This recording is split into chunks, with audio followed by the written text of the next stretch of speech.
And here we are finally to the last part, part 3 of Freedom's Boundaries. The United States becomes a world power.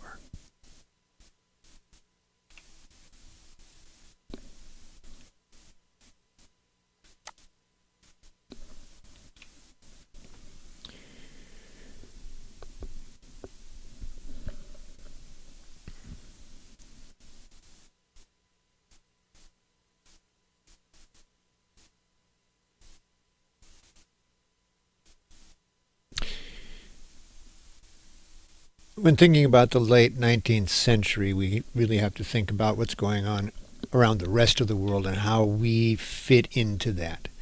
And essentially what's happening at the end of the 19th century, which we are still dealing with the ramifications of today, is kind of the end of, or approaching the end of, the colonial experiment, starting in 1492 with Spain's expansion into the Americas, and then going right up until 1914, beginning of World War I. The majority of European powers are building empire.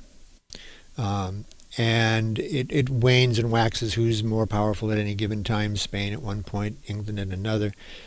The United States pretty much stays out of that. We stay out of that arrangement primarily because we're initially a very young country in the 18th century.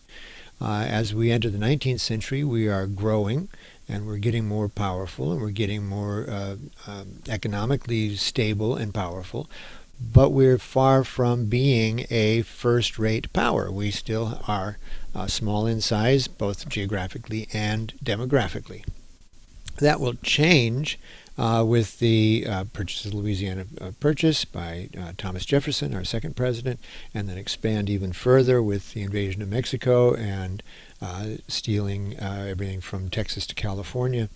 And essentially, we spend the time while Europe is acquiring colonies, we're doing pretty much the same thing, but we're doing it across the North American continent. And so by the time we get to the end of the 19th century, we've pretty much expanded across North America. And we've played with a few things externally, but very, very little. And we're more interested in expanding trade with other countries rather than colonizing those countries and then trading within it in the, like the case of the old mercantile system. So rather than rely on colonial holdings for, say, raw materials and markets for finished goods, we just want to buy those initially those raw materials and have markets then for our finished goods. Over the course of the 20th century, we shifted from being an importer of raw materials and an exporter of finished goods to becoming an importer of finished goods and an exporter of raw materials. So we've turned that completely on its head.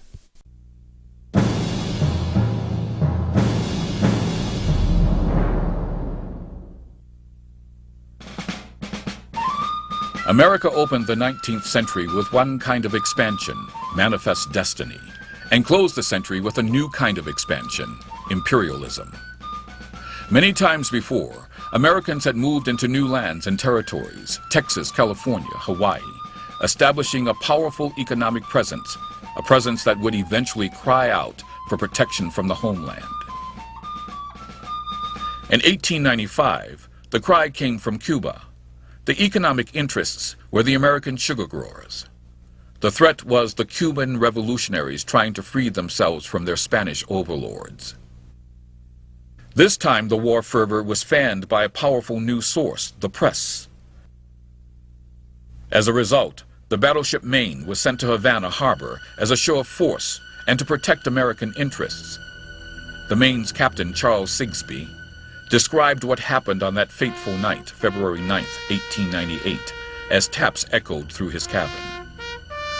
I laid down my pen and listened to the notes of the bugle, which were singularly beautiful in the oppressive stillness of the night. I was enclosing my letter in its envelope when the explosion came.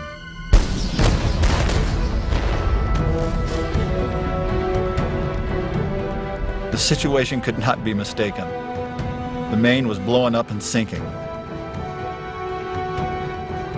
Though the cause of the explosion that sunk the Maine was never determined, the press was certain who was responsible. Like the Alamo 60 years before, the rallying cry was, "Remember the Maine! To hell with Spain!" The new war hawks, Teddy Roosevelt and Commodore George Dewey, agitated for an independent Cuba. On April 24, 1898, Spain declared war on the United States. The United States responded by saying a state of war had already existed since the 21st. The Spanish-American War, which was later described by Secretary of State John Hay as a splendid little war, now began. In the Pacific on May 1st, Commodore Dewey and his flotilla of ships were visiting Hong Kong when he received word of the war. He immediately set sail for the Spanish colony in the Philippine Islands.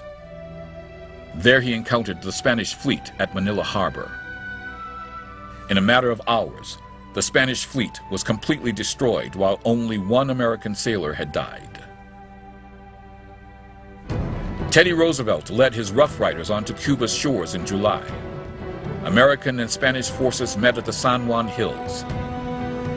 Anxious for victory, mounted on a horse, Roosevelt, with saber and pistol in hand, led his troops in a charge up the ridge. Reaching the top of the hill, he saw the Spanish defenders fleeing. In Santiago Harbor, on a lazy morning, a second Spanish fleet attacked the blockading American ships. Seaman Cross of the battleship Oregon described the battle. "It was a big turkey shoot. The fleet came out and went to Davy Jones's locker." By noon, the Spanish ships were all destroyed. Another American force took Puerto Rico on August 9th, and the war was essentially over. Spain ceded the Philippines, Guam, and Puerto Rico to the United States, and Cuba became an independent nation.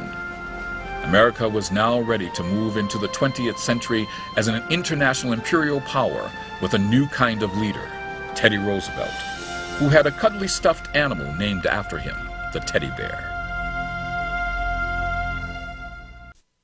So here you actually see, this is a poster for a musical, a jubilee, a big minstrel jubilee. Normally when we think of minstrel shows, we think of people in blackface. That was one type of minstrel show. These were popular traveling shows, some of them the abhorrent blackface, others did other types of performances. Even the things like Buffalo Bill and his traveling Wild West show, which featured Sitting Bull, kind of fell in this same category of large-scale public performances. These had to be outside. They're more like a rodeo or a circus, but the entertainments were different than they are today. And so here you see a spectacular feature, Remember the Maine.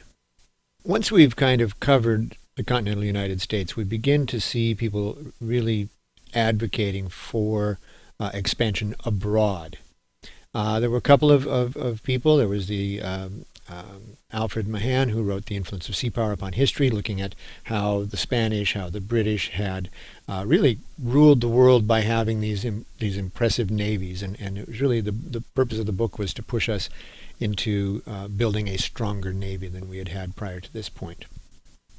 Josiah Strong wrote a book called Our Country, which really tried to define what it meant to be an American and how we should be the leaders in the world. And many of these books and newspaper articles and magazine articles tried to take the concept of manifest destiny. And really, manifest destiny, let's boil it down to what it really is. It essentially was a white notion, a notion of white people, that God had given North America to Europeans to build essentially the new kingdom of God on earth, and that whatever it took, we were destined to expand from sea to shining sea, regardless of who was in the way, regardless of what country it belonged to, whether we had to steal land from Mexico, whether we had to kill hundreds of thousands or potentially millions of Native Americans. It didn't matter. We were destined to take over this and set up this new kingdom. And this ties in with the colonial push of what Rudyard Kipling will refer to in relation to America's stance of manifest destiny, the white man's burden. And the white man's burden is essentially, according to Kipling and according to many thinkers at the time, is to take two things: industrialization and Christianity, and deliver it to the less fortunate around the world. In other words, people of color. So whether you have to do that by killing them or whether you have to do that by subjecting them, that ultimately is for their benefit, that white people take their religion and their technology and upset the apple cart anywhere else that they think that it needs to change. From the American standpoint, like I said before, we're looking not to expand necessarily our political influence, but our economic influence. Anytime you hear a politician or a pundit or anyone say, well, we're defending American interests abroad, understand that those are American business interests, whether it's the sugar company in sugar growers in Hawaii or steel mills in Mexico, whatever it happens to be. Sugar in Cuba, I mean, you can just go down the line. Oil and other stuff in Southeast Asia. Whenever we are defending American interests abroad, we're actually defending American commercial interests. We tend to be more of a company than we are a country, and that's becoming more and more evident as we move forward. And so, in addition, here in this country, while we were beginning to experiment, beginning to look at outreach across other beyond our borders, beyond the sea to shining sea borders, we also begin to start really wanting to protect international trade. This is where we run tariffs against those countries that we feel are unfair, and we give favorable treatment to others, and we will actually protect our trade with our military. We'll actually send our military to Nicaragua to ensure that our business interests there are protected. We'll do the same in Colombia. We'll do the same elsewhere. This just happens to be how America rolls. One of our first outreach beyond our borders will be Hawaii, which will become a territory. We see that as a port to reach Asian markets, China, Japan, Korea. At this point, French Indochina. Or actually, it's Dutch Indochina. I think at this point it'll become French Indochina, and then it'll become Vietnam and Laos and Cambodia. That's one of the reasons why Hawaii is important, is that it gives us a port about a third of the way out across the Pacific. The second thing, of course, is militarily. We have lots and lots of entanglements militarily, both treaties and rivalries in Europe. But there really isn't a long history until we get to the late 19th and early 20th century of any interaction between Asia and the United States. And so islands like Hawaii are seen as necessary from a military standpoint to reach it out into the Pacific. As I said before, much of our intervention in Hawaii has to do with first sugar and then later pineapple, and we will overthrow the queen, the Hawaiian peoples, the native peoples, and even many of the imports that have come to Hawaii ever since still revere the royal family. The queen still exists. Not this one; she's been long gone, but they still have a queen. They still reverence her. She doesn't have any political or other types of power, but she still has the hearts and minds of many native Hawaiians. You're probably looking at this and going, what are we talking about Depression era quest for foreign markets? Well, understand that there are multiple depressions. When we talk about the Depression, normally we think about 1929 and the stock market crash and the depression that follows, the Great Depression. In the 1800s, we have multiple Great Depressions. There's a Great Depression in the 1830s, one in the 1850s, one in the 1870s, one in 1897. We have a number of Great Depressions. Just none of them are as great as the Depression that hits in 29. And so as we're coming into the 1890s at this particular point, again, we are in the throes of a depression, and foreign markets are important. We don't have the markets domestically. What happens during a depression is people lose their jobs because the economy is going sour. Once they lose their jobs, they lose their purchasing ability. When that happens, companies then cut back even more because they can't sell what they're producing because they're producing too much. That creates more unemployment, and we end up in what we refer to as the vicious cycle, where unemployment leads to more unemployment. And so if you don't have the ability to sell goods domestically, then you look to foreign markets. And there also are concerns at this particular point about the economic, the disparities between the wealthy and the poor, and also the various and sundry ethnic and racial disparities and disunity in this country. And you see this come up through a number of ways in which America is trying to define itself. And one of the first things with that is we begin to see reliance on rituals. This is really the first time that we start really focusing on the national anthem. There is no law that national anthem has to be played at a sporting event, but it begins at this point to be played at public talks and be used in performances and even music hall. They'll play it and everybody will stand up and put their hands over their heart and sing along. The Pledge of Allegiance actually dates from this period. It's a different pledge. It has been modified repeatedly over the years. The original pledge was produced by a socialist, and it was not specific to the United States. It didn't have God anywhere in it. It was a pledge for everyone to pledge allegiance to their particular flag. But we adopt it, and then we change it over time, and we begin to start making some of these things like the flag and other things as these sacred symbols. Very often when a national experiment is failing, people will attach to the accoutrement of what it means to be a member of that nation. You see that with hyper patriotism, where or people will get upset because someone takes a knee and then they'll wrap themselves up in a flag while they're complaining about it, or they'll be wearing a red, white, and blue striped shirt with stars on a blue background. Wrapping yourself in the flag or wearing clothing made out of the flag is actually forbidden under the protocols that govern proper flag etiquette. There's no law. In fact, the law is on the other side. The Supreme Court ruled back in the 1970s that burning a flag is protected free speech.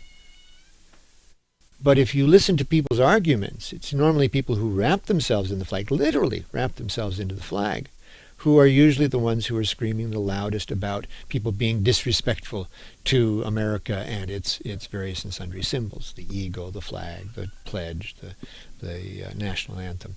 But it is at the end of the 19th century that we begin to look at these rituals and start relying on them to start forming a national identity, especially because we've had a large influx of immigrants at this point. And so there's the us versus the them. There's also the assimilation. By attaching yourself to these same images, you end up being in a situation where you now are more American than you were before. And the other thing that comes out of this particular point, which we see weird remnants of today, is what we refer to as yellow journalism. And this is usually because they use the cheapest paper, cheapest newsprint, which yellows very quickly, and that's why they were called yellow journalists. But basically, these were the guys who ginned up conspiracy theories, who reported in sensational, with sensational headlines. This is basically the tabloids, the National Enquirer, the New York Journal, or some of these other, the Daily Journal, some of these really, the ones you see in the supermarket with Bat Boy on the cover. And these are not necessarily set up as tabloids at the time. These are mainline newspapers, but they tend to go for the loud, they tend to go for the spectacular, and we really see the rise of this, especially with the Hearst's papers and some of the others at the end of the 19th century. Spanish-American War is really our first attempt to go beyond our borders, and this will manifest itself in several places, primarily in Cuba and then the Philippines. Cuba is only 75 miles off of the southern border of Florida. So it's very, very close to the United States. It is important to us. We've had a very strange history with Cuba, as we have with Haiti and Puerto Rico and the Dominican Republic.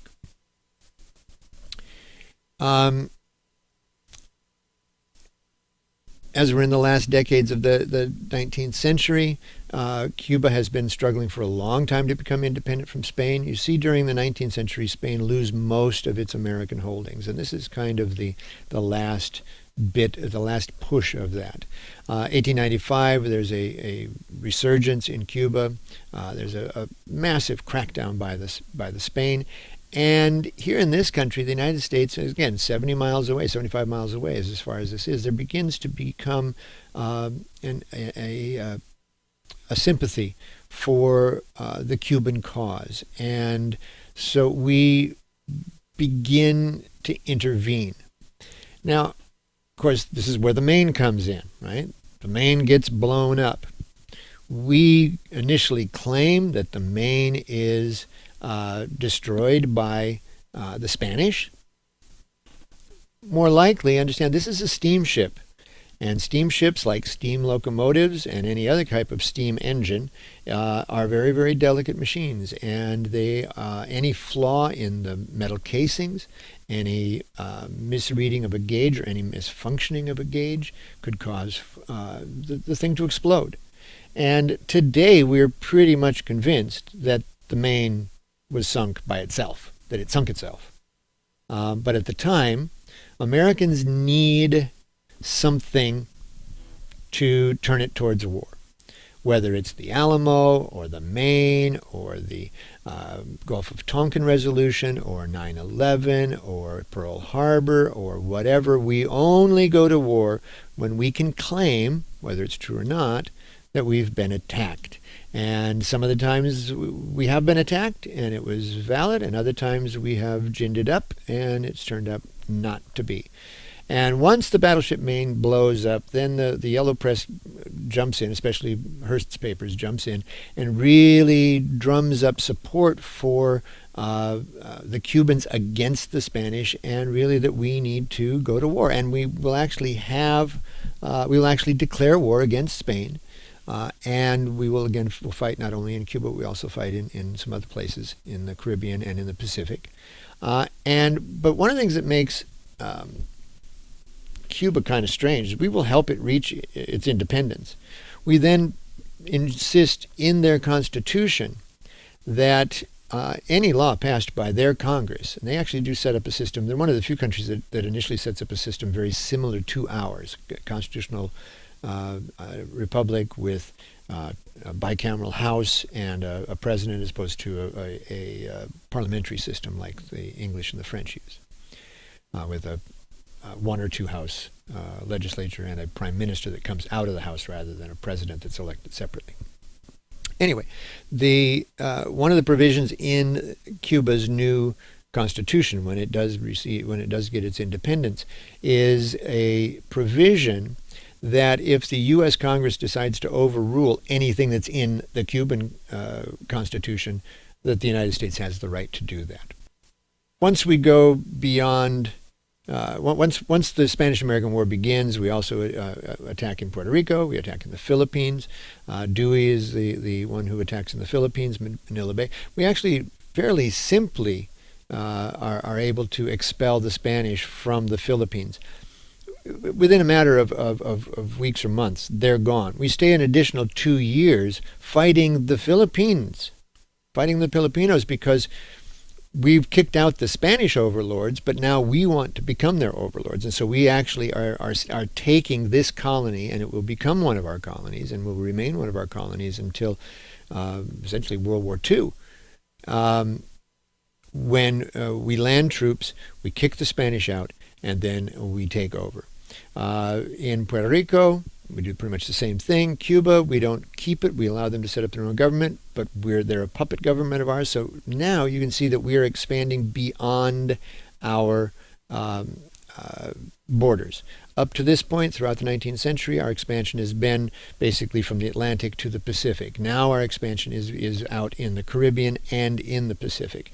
Of course, we get Teddy Roosevelt comes to national prominence with a bunch of mercenaries, a bunch of volunteers who go before the Americans land troop and run up San Juan Hill, which is a little hill, and there weren't a whole lot of people to fight, but it looked so good in the newspaper, and it was a great story. The Philippines really are were our colony after we were able to put them down. We ran the Spanish off, we took control, and then we maintained them as one of our colonies. And that's got kind of a weird, sick twist to it. In the 1904 Louisiana Purchase Exposition, in other words, the World's Fair of 1904 in St. Louis, one of the exhibits was a setup that you can refer to as a human zoo. These were cultural areas as far as the exhibition was performed, but essentially is a human zoo. 1,200 Filipinos were exhibited as one of the exhibits. There were other exhibits from other parts of the world. There were Pygmies, there were Aborigines from Australia, there were other African tribes people, there were Chinese villagers and Japanese villagers and other types of villagers. But basically this is part of that white man's burden, part of we have to bring civilization, technology, and Jesus to the non-white people of the world. Quite a disgraceful situation. And yet, ironically, that same practice continued right up until probably right before the turn of the 21st century. Places like Knott's Berry Farm, they had an Indian village set up with quote-unquote real Indians doing Indian things, and people used to go and observe them. Disney, on the other hand, they never put real Indians on the island out in the middle of that lagoon where the different boats run.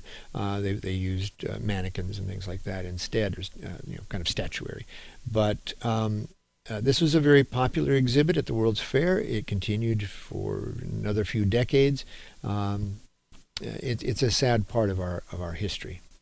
And of course, here's Teddy Roosevelt with his men running up San Juan Hill, charging up San Juan Hill. We make this shift as part of the Spanish-American War, and we continue that way even beyond that. And that, of course, is we shift from being a liberator in the Spanish-American War to actually just becoming another imperial power. We saw this as a way to take over Spanish-held colonies. And so we get the Philippines, we get Puerto Rico, we get Guam, we essentially get Cuba. We give them qualified sovereignty. In the Philippines, we will have a rocky relationship. Initially, after we liberate them, they form a provisional government. We won't recognize that. We retain possession after the war. We will, like I said, fight them for another couple of years.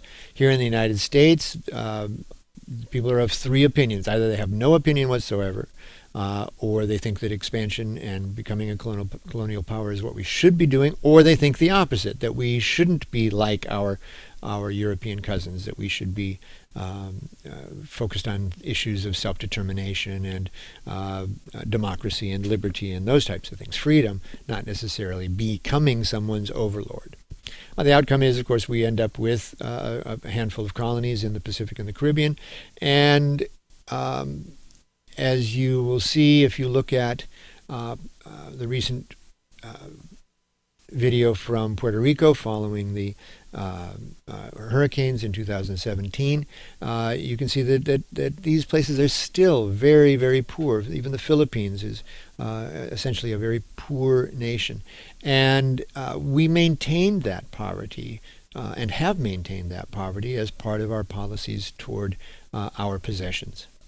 Many of our holdings will be labeled various and sundry different titles that kind of denote how they relate to the United States as a whole. Hawaii, of course, actually will become a state.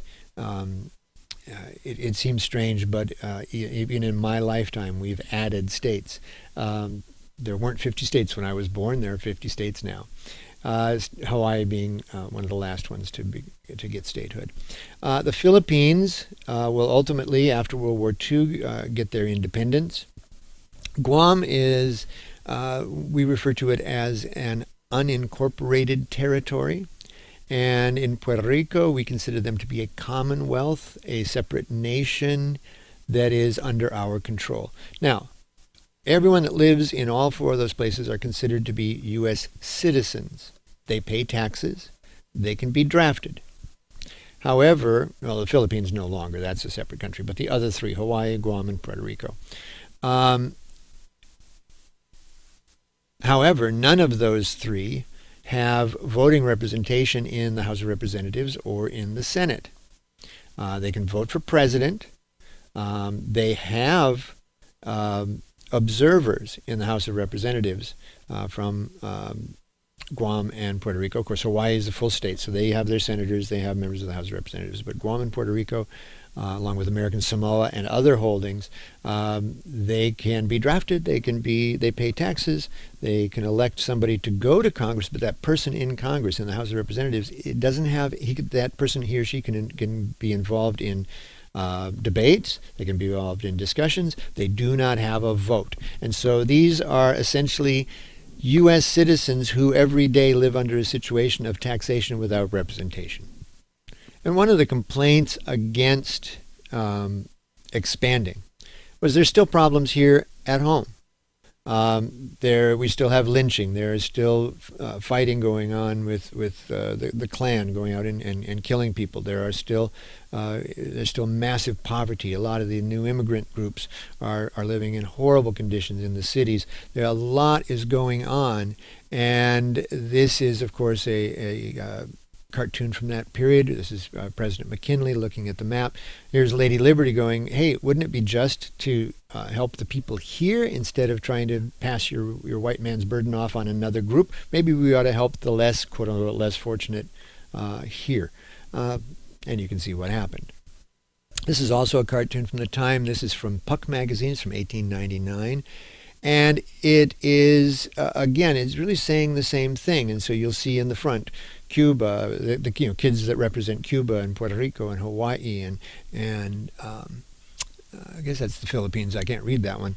And then you have Uncle Sam up the front, doing the tutoring. And then you have these nice white students in the back here, right immediately behind those that have been moved to the front. But look around the room.